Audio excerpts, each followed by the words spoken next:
वक्त की बड़ी खबर है उत्तर प्रदेश से, जहां पर श्रावस्ती में बुलडोजर एक्शन पर रोक लगा दी गई है। हाईकोर्ट ने 27 मदरसों को ढहाने पर रोक लगाई है। 3 जुलाई तक स्पष्टीकरण पर रोक लगाई गई है। हाईकोर्ट ने राज्य सरकार से जवाब मांगा है। 3 जुलाई को मामले की अगली सुनवाई होगी और 3 जुलाई को मामले की अगली सुनवाई होगी तो क्या इसमें जवाब दिया जाता है? राज्य सरकार से हाईकोर्ट ने जवाब मांगा है। रोक कब तक के लिए लगाई गई है? क्या जवाब राज्य सरकार की तरफ से, उत्तर प्रदेश सरकार की तरफ से दिया जाएगा? उसके बाद क्या फैसला जो है हाईकोर्ट लेता है? क्योंकि फिलहाल 3 जुलाई तक के लिए स्पष्टीकरण की जो कार्रवाई थी उसको रोक दिया गया है। 2 दर्जन से ज्यादा मदरसों को राहत मिली है इससे। तो 2 दर्जन से ज्यादा मदरसे ऐसे थे जिनको ढहा जाना था, उन पर कार्रवाई होनी थी और ऐसे में अब इन्हें राहत मिल गई है। लेकिन ये राहत 3 जुलाई तक के लिए ही है।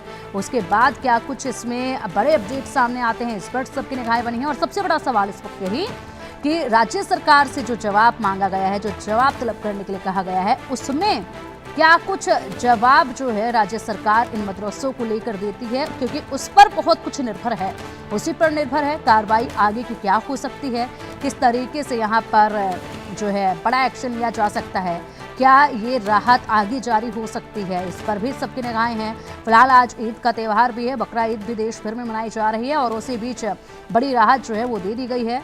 और श्रावस्ती जिले के 2 दर्जन से ज्यादा मदरसों को राहत मिली है। इलाहाबाद हाईकोर्ट की लखनऊ पीठ ने उत्तर प्रदेश सरकार को निर्देश दिए हैं कि वह 2 दर्जन से अधिक मदरसों के खिलाफ फिलहाल कोई दंडात्मक कार्रवाई ना करे। अब इसी पर अधिक जानकारी के लिए हमारे सहयोगी अमित श्रीवास्तव का रुख करेंगे। अमित, ईद का त्यौहार पूरे देश भर में मनाया जा रहा है, इसी बीच 2 दर्जन से ज्यादा मदरसों को राहत भी मिल गई है हाईकोर्ट से। ऐसे में सरकार से भी जवाब मांगा गया है। हालांकि 3 जुलाई तक के लिए ही ये राहत है, उसके बाद क्या होगा इस पर सबकी निगाहें रहेंगी।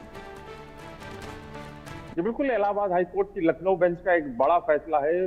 श्रावस्ती जिले के जो 27 मदरसे जो अवैध रूप से बने थे और साथ ही वहां न पढ़ाई होती थी न चीजें होती थी, वहां पे शिक्षण कार्य नहीं कराया जा रहा था, जिसको लेकर जो जिला प्रशासन ने उनको नोटिस जारी किया था कि क्यों ना आपके खिलाफ ध्वस्तीकरण की कार्रवाई की जाए, क्योंकि यहाँ ये अवैध रूप से बना है और न यहाँ शिक्षण कार्य हो रहे हैं, तो क्यों ना इसको ध्वस्त कर दिया जाए।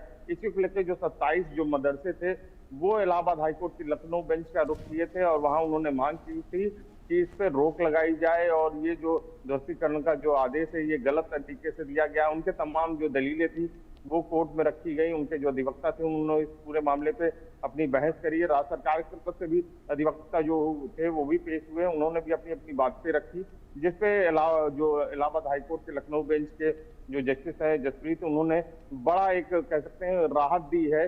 जो 27 मदरसे हैं उन सबको 3 जुलाई तक के लिए ध्वस्तीकरण के और कोई भी उत्पीड़नात्मक कार्रवाई के लिए रोक लगा दी गई है और उसके साथ ही राज्य सरकार और जिला प्रशासन से भी उसमें जवाब मांगा है कि किस आधार पे, किन ग्राउंडों पे ये आदेश जारी किया गया था। तो अब साफ तौर है कि अब इस पूरे मामले में 3 जुलाई को मामले की सुनवाई होगी, जिसपे अब राज्य सरकार भी अपना पक्ष रखेगी कि क्या कारण थे जो जिनपे ऐसी नोटिस जारी की कि इनको ध्वस्त करने का, तो कह सकते हैं। लेकिन फौरी तौर पे एक बड़ी राहत इलाहाबाद हाईकोर्ट से दे दी है इन 27 मदरसों को।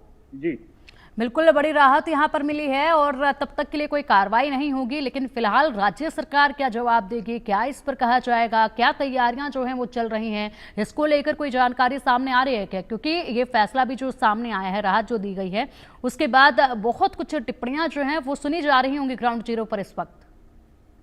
बिल्कुल, अब जो मदरसा कमेटी है उनका कहना है कि हमारी एक जीत हुई है, लेकिन फौरी जीत है कह सकते हैं, क्योंकि राज्य सरकार अब अपना पूरा रुख रखेगी, पूरे दस्तावेज रखेगी कि किन आधार पे इनको ध्वस्त करने का आदेश जारी किया गया था और क्या कारण रहे हैं। क्योंकि जिस तरह से पूरे प्रदेश के अंदर अवैध मदरसों के खिलाफ जो अभियान चला, जिसमें काफी मदरसे तो अपने आप उन्होंने बंद कर दिए, लेकिन कुछ मदरसे ऐसे थे फिर भी अभी चलाए जा रहे थे, कागजी तौर पर जो चलाए जा रहे थे, उनके खिलाफ अब कार्रवाई तेज हो गई। तो जिसको लेकर अब राज्य सरकार जो अपना पूरा जवाब जो है वो अब दाखिल करेगी कोर्ट में और पक्ष रखेगी कि किन आधार पे हमने ये जारी किया। और जिला प्रशासन जो है वहां की श्रावस्ती की, वो भी अपना जवाब दाखिल करेगी कि हम किन आधार पे इसको ध्वस्त करने जा रहे थे और इसी को लेकर अब 3 जुलाई की इस पूरे मामले में पुनः सुनवाई कोर्ट में होगी। जी